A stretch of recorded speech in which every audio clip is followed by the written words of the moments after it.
Dans cette nouvelle vidéo, nous allons continuer notre progression. Je reviens donc dans le fichier script.js et nous allons commencer à écrire notre script JavaScript. Tout d'abord, je vais coller ce petit bloc de code comme ceci. Alors, moi j'ai une habitude, c'est bien de restreindre le code au contexte. Donc ici, je fais un test pour savoir si l'élément qui a l'identifiant bloc accueil existe. Et si c'est le cas, j'exécuterai mon code à l'intérieur du bloc de code. Donc je vous rappelle que l'élément bloc accueil dans ma page statique, c'est cet élément ici qui pour l'instant est vide et que nous allons alimenter ensuite avec JavaScript.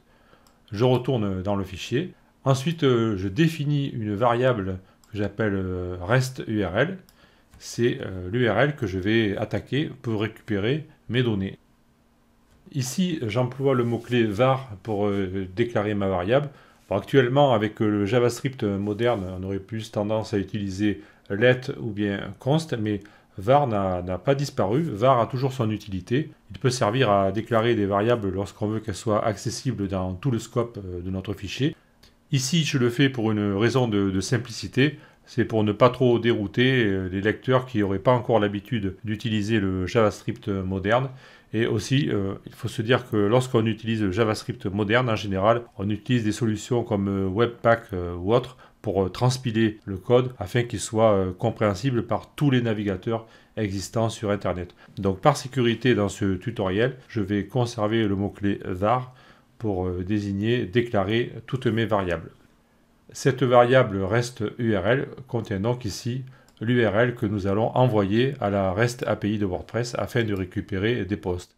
Et là, étant donné que j'ai mis post seul, il va nous renvoyer tous les posts, donc tous les articles. Ici, j'insiste bien en décomposant cette variable REST URL. Tout d'abord, nous avons en premier la racine du site WordPress, ici. Ensuite, nous avons la racine par défaut de la REST API. Alors ça peut changer, c'est paramétrable. En fait, il y a beaucoup d'implications de choses compliquées, mais nous, on va en rester aux choses par défaut. Donc cette partie ici, c'est la racine, on va dire, de la REST API. Et ensuite, post, c'est ce que nous voulons obtenir. Et on est bien d'accord. Je fais exprès d'insister pour que ça soit clair. Ensuite, je vais coller ici ce petit bout de code, comme ceci. Et nous allons expliquer ce qui se passe. Alors au passage, je vais ici cacher la sidebar. Voilà, comme ça on aura plus d'espace. Nous allons utiliser pour récupérer nos données la méthode getJSON, ici de l'objet jQuery. La méthode getJSON est un raccourci de la méthode Ajax de jQuery. C'est-à-dire que ici, si vous vous reportez à la documentation de jQuery, donc vous avez la méthode Ajax qui est une méthode générale qui permet de faire toutes les opérations voulues sur Ajax. Et à côté de ça, vous avez des fonctions raccourcies dont fait partie getJSON. Ici, on vous dit que getJSON, c'est un raccourci de la fonction Ajax. Vous voyez, c'est marqué ici. This is the shorthand Ajax function. En fait, c'est équivalent à appeler la fonction Ajax en lui indiquant le type de données ici, l'URL, la data et une fonction en cas de succès. Si vous voulez en savoir plus sur les fonctions Ajax avec jQuery, je vous renvoie éventuellement ici sur la saison 6 de ma série consacrée au thème WordPress, laquelle était consacrée à l'utilisation de Ajax avec WordPress. Et nous avions utilisé la fonction $.ajax dans ce tutoriel. Mais là, ici, présentement, nous allons utiliser la fonction getJSON, puisque nous savons que nous récupérons un résultat au format JSON. Et ça sera plus simple à utiliser au niveau de la syntaxe. À cette méthode getJSON, nous allons passer en premier l'URL que nous voulons atteindre, et ensuite nous allons lui passer une fonction qui va s'exécuter avec tout ce qui est retourné par la requête. Et ce qui est retourné par la requête sera ici contenu dans l'objet que j'ai nommé post. On peut le nommer comme on veut, hein, vous pouvez le nommer Marcel ou Maurice si vous voulez. Là je l'ai nommé post et ensuite à l'intérieur de la fonction on pourra réutiliser cette variable ici pour effectuer des opérations sur tous les postes. C'est ce que nous allons faire en utilisant la méthode forEach ensuite.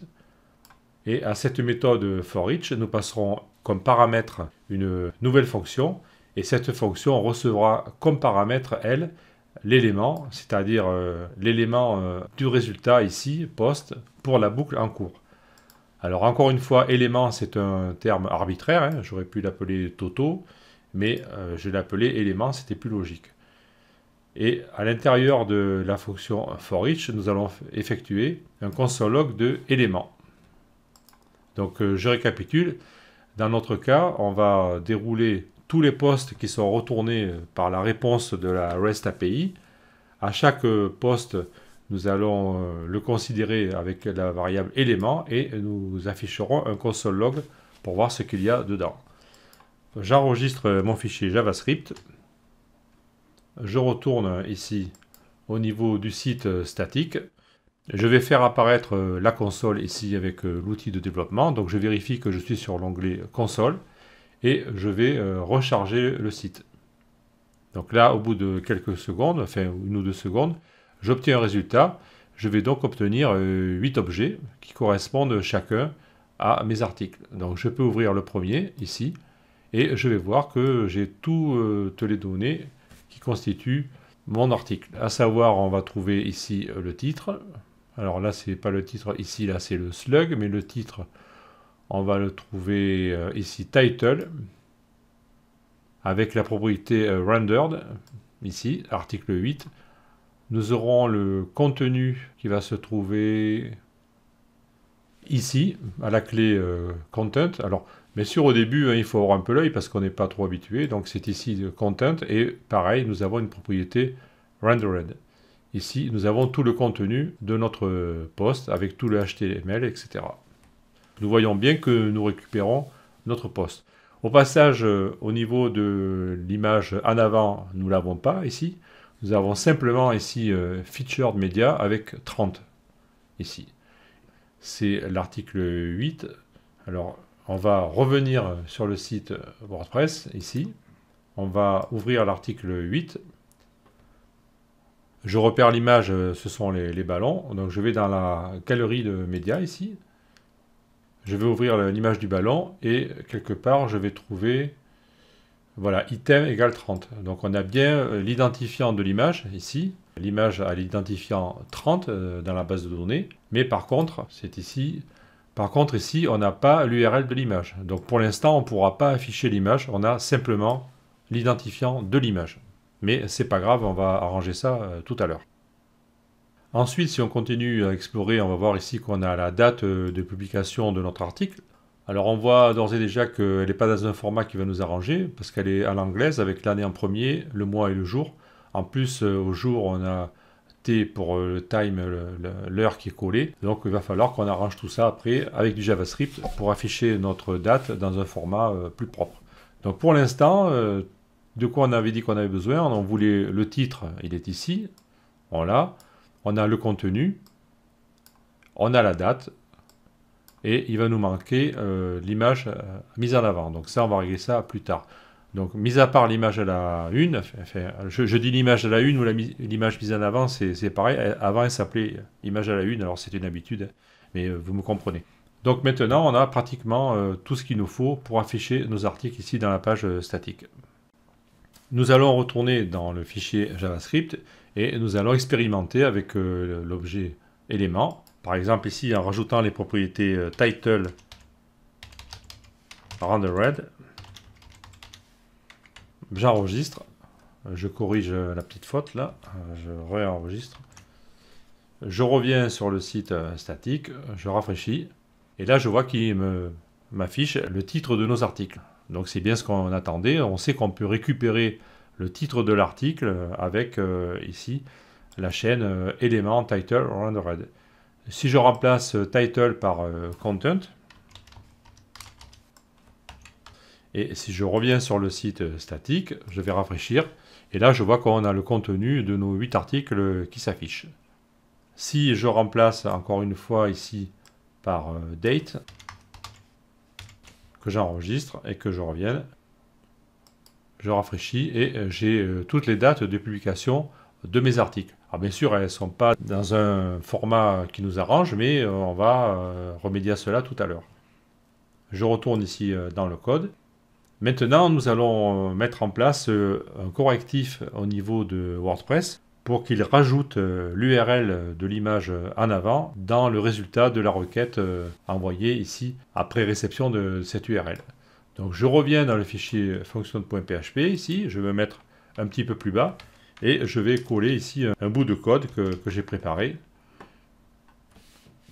On va utiliser un filtre ici qui s'appelle REST Prepare Post. Alors la différence entre un filtre et une action, c'est qu'un filtre vous modifiez un contenu et une action vous effectuez une action, hein, comme le nom l'indique. Donc ici nous utilisons un filtre parce que nous allons modifier ce qui est retourné par la REST API lorsqu'on lui fait une requête avec une URL.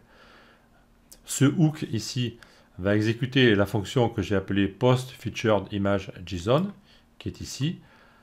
Cette fonction, simplement, dans un premier temps, elle va récupérer l'identifiant de l'image mise en avant. Rappelez-vous que nous avions la clé FeaturedMedia tout à l'heure, qui était égale à 30 dans le cas de notre article. Donc il va récupérer ce 30 là, qui correspond à l'identifiant de l'image, donc pour la stocker dans cette valeur ici. Et ensuite, il va simplement récupérer l'URL de l'image en utilisant la fonction wp-getAttachmentImageSRC. Alors cette fonction, nous l'avions utilisée dans la série consacrée à la création d'un thème, lorsque nous affichions nos articles, et il va lui passer comme paramètre l'identifiant, ici, qu'on a récupéré juste avant, et aussi le format d'image qu'on veut récupérer. Rappelez-vous que lorsque vous téléversez une image dans WordPress, il va créer plusieurs versions de l'image.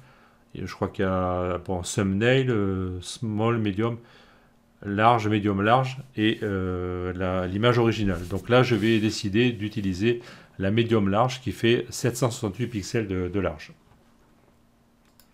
Ensuite, si cette image existe, bien sûr, il va créer une nouvelle clé dans l'élément data qui est passé ici. L'élément data correspond à la donnée qui est retournée par REST URL. Et donc la clé qui va être rajoutée s'appellera featured image URL. Et dans notre console log, si on le refait tout à l'heure, on récupérera une clé qui s'appelle featured image URL avec l'URL de l'image. Et on retourne ici ce résultat, tout simplement. Donc je vais enregistrer ceci. Je vais retourner dans le fichier JavaScript. Je vais lui redemander de me vider avec le console log élément, comme ceci.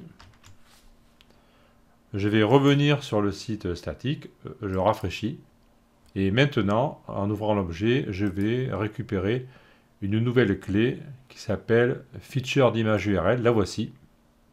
Et maintenant, j'ai l'URL complète de l'image mise en avant pour tous les articles, bien sûr, à condition que l'image mise en avant ait été sélectionnée lors de la création de l'article, bien sûr.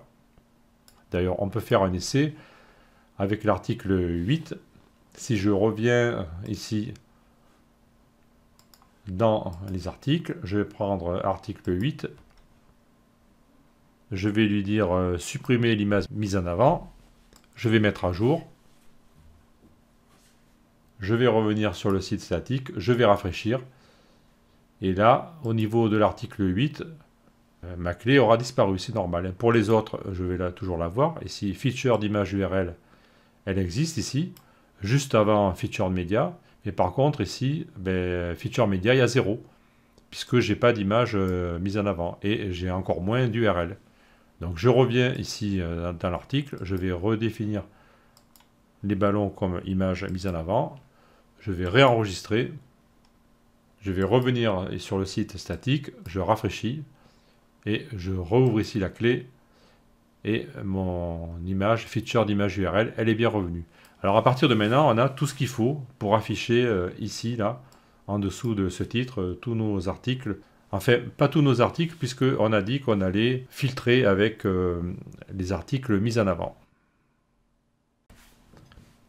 Pour expliquer comment je vais filtrer les articles mis en avant, je reviens ici dans Postman. Rappelez-vous que c'est un utilitaire qui nous permet d'effectuer plein d'opérations avec les résultats de la REST API. Donc là, je vais reprendre ici l'URL de base, post. Je refais un send pour être sûr d'avoir le dernier résultat. Et là, je vois que j'ai tous les articles qui sont contenus dans la base de données. Mais je vois que je peux rajouter des paramètres supplémentaires D'ailleurs, ici, je le vois, je l'avais déjà fait au préalable. Vous voyez qu'en dessous, on a une ligne avec sticky que je peux cocher. Si je coche cette case, je vois qu'il va me rajouter un paramètre d'URL qui s'appelle sticky avec la valeur true. Vous voyez, je décoche, il disparaît, je recoche, il revient. Donc ça permet, cet utilitaire Postman, de faire des opérations bien plus agréables et plus poussées qu'avec la console. Donc là, maintenant, je vais valider ici avec sticky égale true. Et là, je vois que maintenant, je vais obtenir 2 articles, forcément, puisque si je reviens ici dans mon WordPress, au niveau de la liste des articles, j'en avais uniquement 2 qui étaient mis en avant. Si maintenant je mets l'article 3, par exemple, ici en avant, je fais mise à jour, je reviens sur le Postman, je refais un send, et là je vois que je vais récupérer un article de plus. Je le vois ici.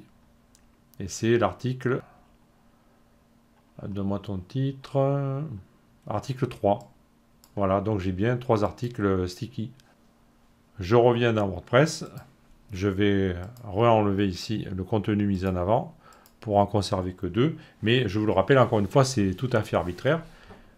Et maintenant que j'ai expérimenté avec Postman ici, ben, je peux récupérer cette partie-là, faire copier-coller, CTRL-C, revenir dans mon code et la rajouter à la fin de mon URL, comme ceci.